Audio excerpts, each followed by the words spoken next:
Hi, my name is Andrew Goodwin, and I am a music composer for video games, film, and TV. In this tutorial, I will show you in Cubase how to insert a part with any kind of note combination or pattern or CC information that you want. Essentially, you pre-set up these parts, and then whenever you want to, you can use key commands to instantly insert them. So I've chosen this track right here, a contact track. For example, what if I wanted to insert an 8-bar part of 8th notes?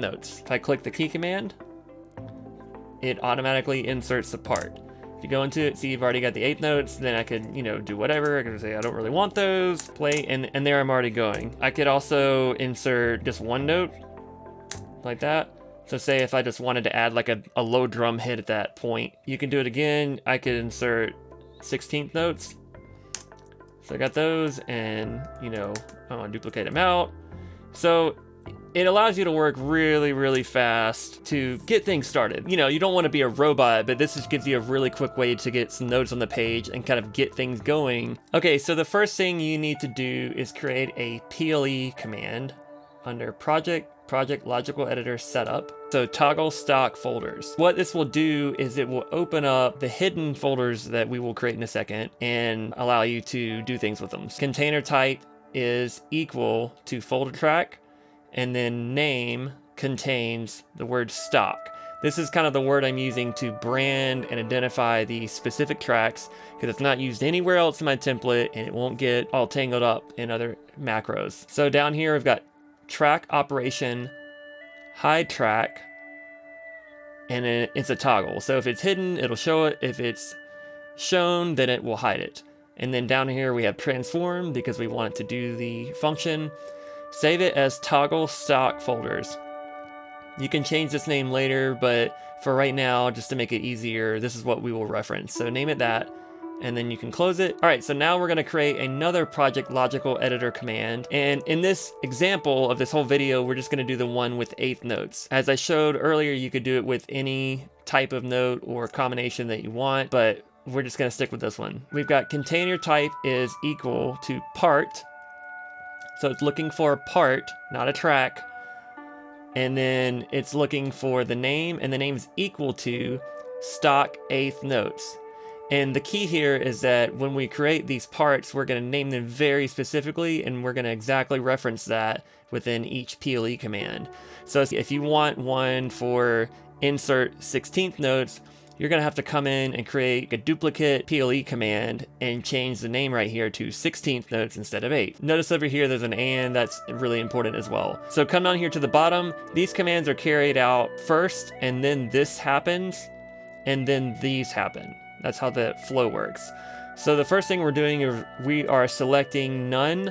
So that means we are deselecting any other parts we might already have selected within the session, so that way we won't accidentally copy like 3 or 4 things onto the track. It's kind of a safety measure. The next thing is really the key to this whole thing working. In the Cubase preferences, there's a way to change when you select a part, it automatically selects the track. I think that is the default for Cubase. That's normally how I have it set up, but you can actually toggle that on and off with a key command. So that's what this is, track selection follows event. If we turn that off, and I've got this track right here selected, if I select a MIDI part down here, it won't select this track. This track right here will stay selected. So that's the key, because we need a way to get back to the track that we want the part to be copied to. The trick is that we're never going to leave that first track that we want it to be copied to. So the next thing we're going to do is toggle the stock folders open, which we created just before this one. Up here it is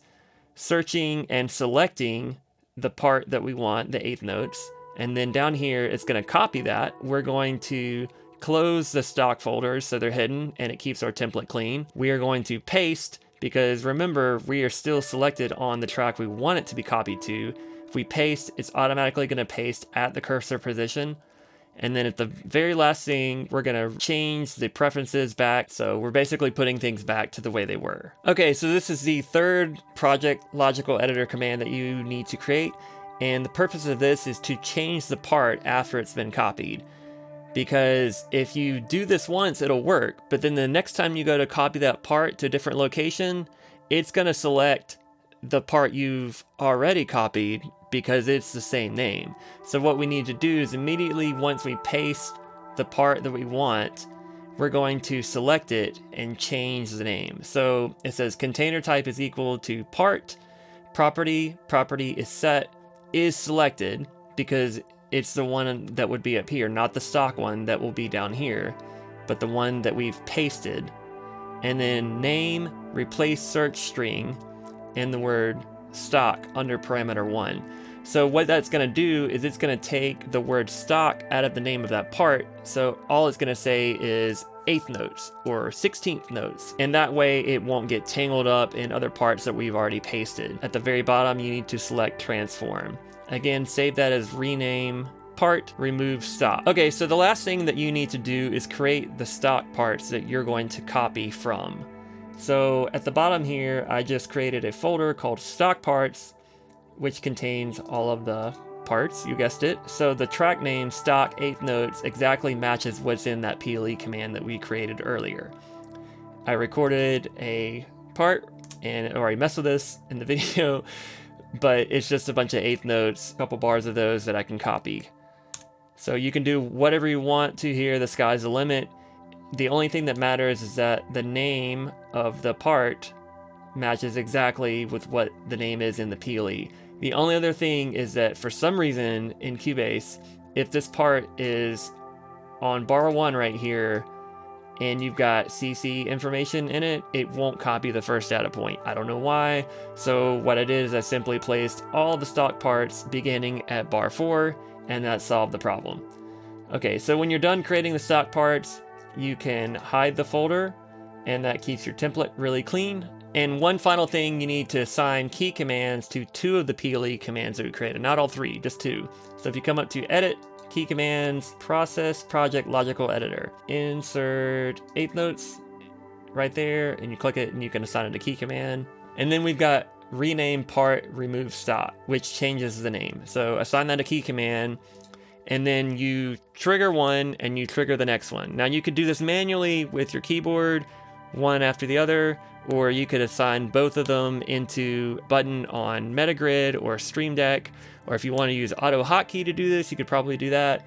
There's many ways to make this happen. So I'll show you the name thing real quick. See right here, the part is named stock 8th notes. So I come up here and I insert that. You'll notice the name, you just saw it kind of change really quickly, and now it just says 8th notes. And that's because if I want to come over here and insert it again, that way when I go to copy the part down here, it's not going to also select this and paste 2 blocks of 8th notes, which I don't want. So we have to rename it to make that happen. So that's it for this video. I hope this helps you out. And if you come up with some cool ideas, please let me know in the comments. Thank you.